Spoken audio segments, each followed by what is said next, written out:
ദൈവനാമം മഹത്വപ്പെടട്ടെ. ഈ വീഡിയോയിൽ കൂടി എന്നെ ശ്രദ്ധിക്കുന്ന എല്ലാവർക്കും വേഗം വരുന്നവനായ യേശുക്രിസ്തുവിൻ്റെ നാമത്തിലുള്ള വന്ദനത്തെ ചൊല്ലുന്നു. എല്ലാവരെയും ഈ വോയിസ് കേൾക്കുന്ന നിങ്ങളെ ശ്രദ്ധിക്കുന്ന എല്ലാവർക്കും വന്ദനത്തെ ചൊല്ലുകയാണ്. എല്ലാവരെയും ദൈവം അനുഗ്രഹിക്കട്ടെ. എൻ്റെ ഒഫീഷ്യൽ പേര് എന്ന് പറയുന്ന മാത്യു ജേക്കബൻ എന്നാണ്. എന്നെ എല്ലാവരും വിളിക്കുന്ന ബാവുക്കുട്ടൻ എന്നാണ്. എൻ്റെ സ്ഥലം സൗത്ത് പാമ്പാടി, അതായത് പാമ്പാടിക്കടുത്ത് കുറ്റിക്ക് ദേശത്താണ് ഞാൻ ജനിച്ച് വളർത്തപ്പെട്ടത്. ദൈവകൃപയാൽ കർത്താവ് എൻ്റെ ജീവിതത്തിൽ ചില അത്ഭുതങ്ങളെ ചെയ്യുവാൻ ദൈവമിടയാക്കിയിട്ടുണ്ട്. ഈ ഇതുമായി നിങ്ങളുമായി ഷെയർ ചെയ്യുമ്പോൾ നിങ്ങളുടെ ഒരു ആത്മീയ വർധനവുകൾക്ക് അത് കാരണമാകട്ടെ എന്ന് ഞാൻ വിശ്വസിക്കുകയാണ്. ഞാൻ ഒരു ക്രിസ്തീയ കുടുംബത്തിൽ ജനിച്ച് വളർത്തപ്പെട്ടത് ആണ്. ചെറിയ പ്രായത്തിൽ തന്നെ ഞാൻ മദ്യപാനിയായിരുന്നു. അതിനിപ്പുറമായി ഞാൻ ചെറിയ പ്രായത്തിൽ ഞാൻ പഠിച്ചുകൊണ്ടിരിക്കുമ്പോൾ തന്നെ കരകച്ചാൽ ബസ് സ്റ്റാൻഡിൽ വിളിച്ചു പറയാൻ അനൗൺസ്മെൻറ്റ് ചെയ്യുവാൻ ഒരു ജോലി എനിക്ക് ലഭിക്കുവാൻ ഇടയായി. ഞാൻ ഏതാണ്ട് 6ാം ക്ലാസ്സിൽ പഠിക്കുമ്പോൾ, ഇപ്പം എനിക്ക് 48 വയസ്സ് ആയി. ഞാൻ വിശ്വാസത്തിൽ വന്നിട്ട് ഏതാണ്ട് 23 വർഷത്തോളമായി. കുടുംബമായി എൻ്റെ ചെറിയ പ്രായത്തിൽ തന്നെ അമിതമായി മദ്യപിക്കുന്ന ഒരു സ്വഭാവം എൻ്റെ ജീവിതത്തിൽ കാണുവാനിടയായി. അതുമാത്രമല്ല, ഞാൻ ഒരു അഭ്യാസിയായിരുന്നു. ഏതാണ്ട് 10-18 കേസിനകത്ത് ഞാൻ പ്രതിയായി. ദേശത്തും നാട്ടുകാർക്കും വീട്ടുകാർക്കും ഒക്കെ ഞാനൊരു വലിയ ഒരു തലവേദനയായി മാറുവാൻ ഇടയായി. അങ്ങനെ ഞാൻ സ്വോത്രം എന്നെ കല്യാണം കഴിക്കുവാൻ കോട്ടയം ജില്ലയിൽ നിന്നും പെണ്ണ് കിട്ടുകയില്ലാത്തതുകൊണ്ട് കട്ടപ്പനയിൽ നിന്ന് കല്യാണം ആലോചിച്ചു. ഇന്നത്തെ പോലെ ഫോണിൻ്റെ സൗകര്യങ്ങളൊന്നുമില്ല.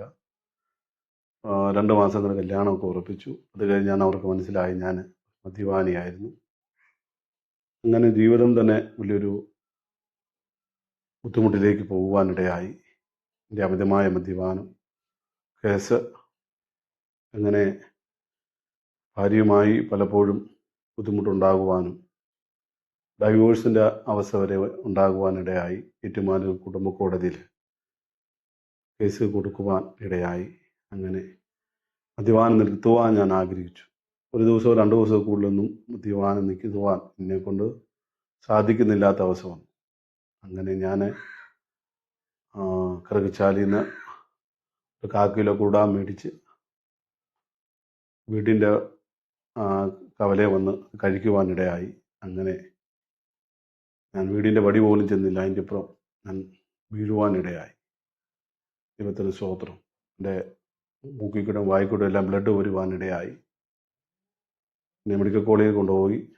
ഏതാണ്ട് 2 മണിക്കൂറാണ് അവർ പറയുവാൻ ഇടയായത്. അത്രത്തോളം പോയിസൺ എൻ്റെ ശരീരത്തിൽ വ്യാപരിക്കുവാനിടയായി. അങ്ങനെ എന്നെ മെഡിക്കൽ കോളേജിൻ്റെ മോർച്ചറിയിലേക്ക് മാറ്റുവാൻ അവർ തീരുമാനിച്ചു. അങ്ങനെ ശരീരം അനങ്ങുന്നത് അവിടുത്തെ അറ്റൻഡർ കാണുവാനിടയായി.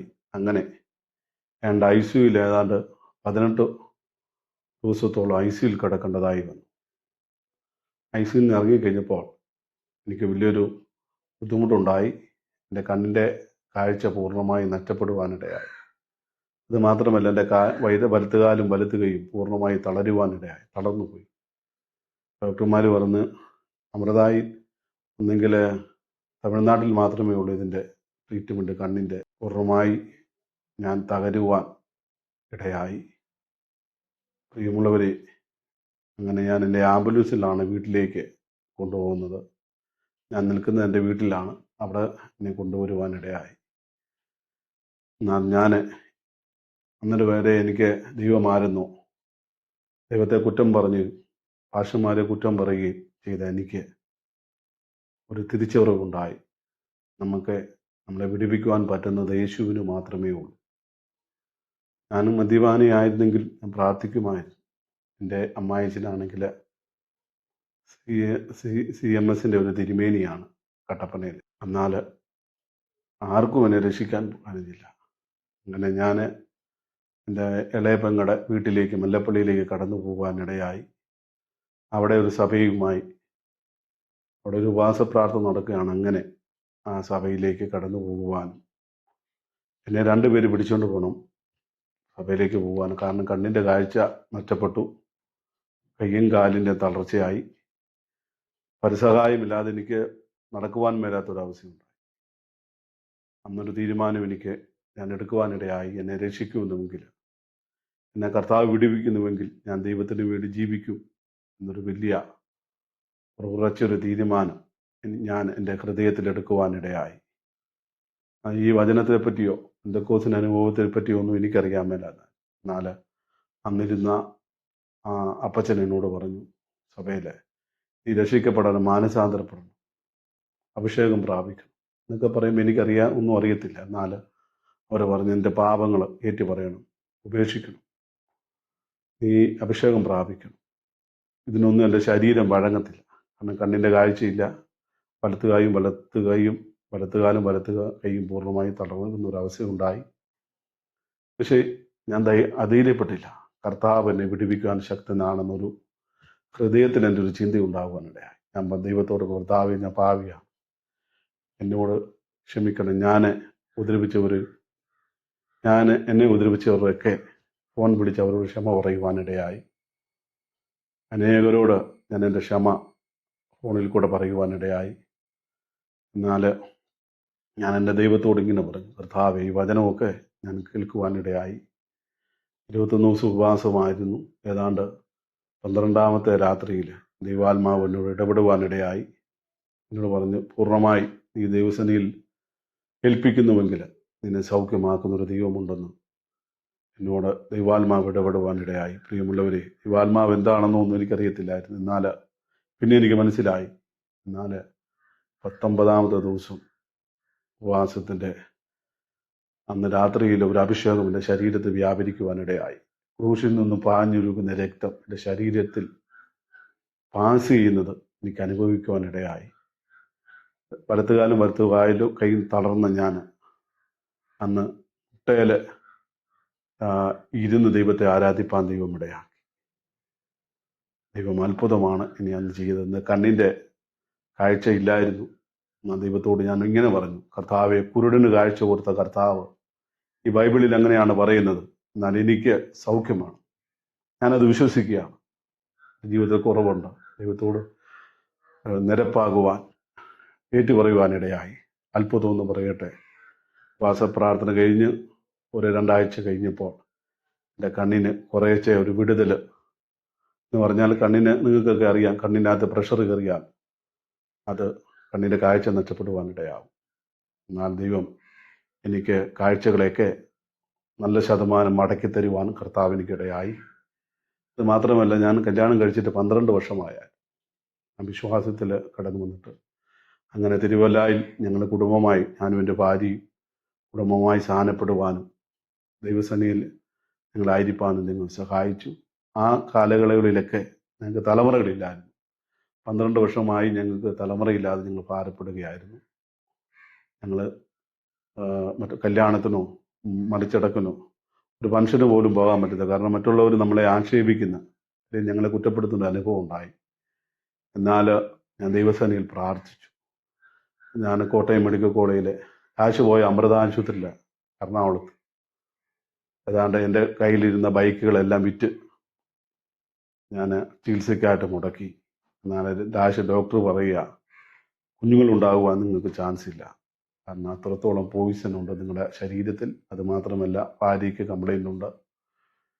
ദൈവാത്മാവിനോട് ചോദിക്കുവാനിടയായി, അബ്രഹാമിന് കൊടുത്ത വാഗ്ദത്തം നിന്റെ ജീവിതത്തിൽ ഞാൻ നിറവേറാൻ പോവുകയാണ്.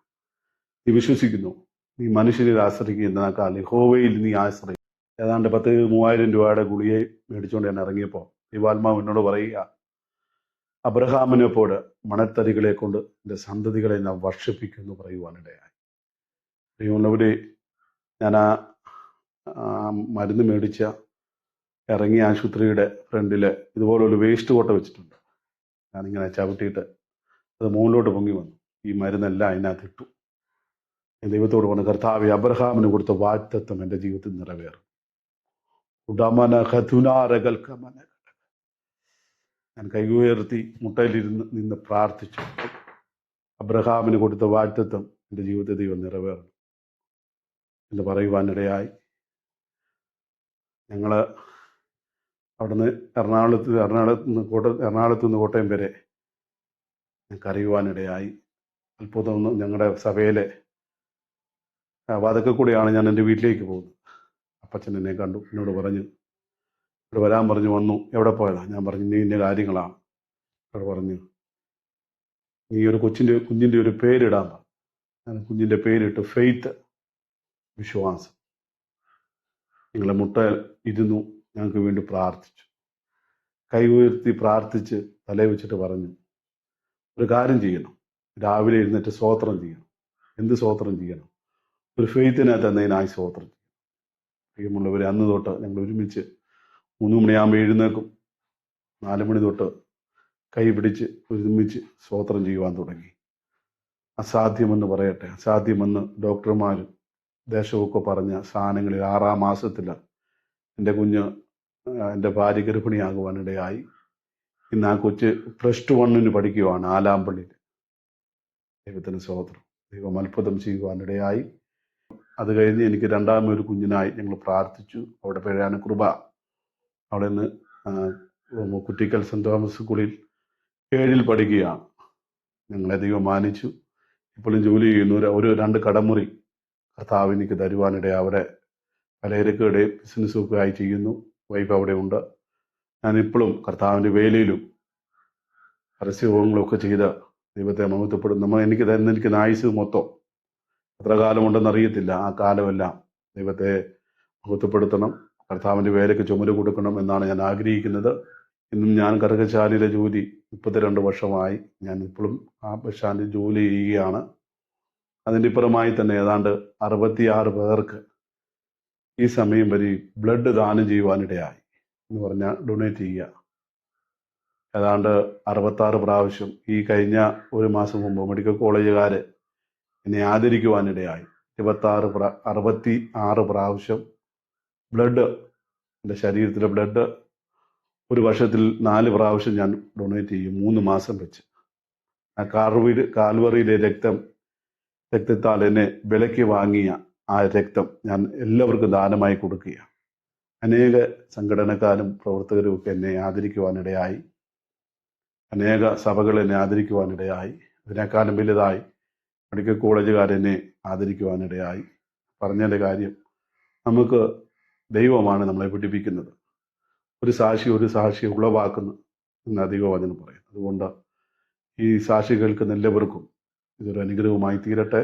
എൻ്റെ ജീവിതത്തിൽ ദൈവത്തെ അറിഞ്ഞുകൊണ്ട് പുതിയൊരു മനുഷ്യനായി, ഞാൻ മുമ്പ് പറഞ്ഞൊരു പ്രാകൃതനായിരുന്നു. ഞാൻ ഏതാണ്ട് ഹനുമാൻ സേവയുള്ളൊരു അഭ്യാസിയായിരുന്നു. അവിടെ നിന്നൊക്കെ എന്നെ പുതിയൊരു മനുഷ്യനാക്കി ദൈവം തീർത്തു. ഞാനൊന്നും പൂർണ്ണത ആയിട്ടില്ല, എങ്കിലും ഞാൻ പൂർണ്ണരാകാൻ ശ്രമിച്ചുകൊണ്ടിരിക്കുക. ദൈവത്തെ പോലെ പൂർണ്ണരാകാൻ ശ്രമിക്കുകയാണ്. അതുകൊണ്ട് നിങ്ങളുടെ എല്ലാവരുടെയും പ്രാർത്ഥന എന്നെയും കുടുംബത്തെ ഓർക്കണം. എല്ലാവരെയും ദൈവം അനുഗ്രഹിക്കട്ടെ.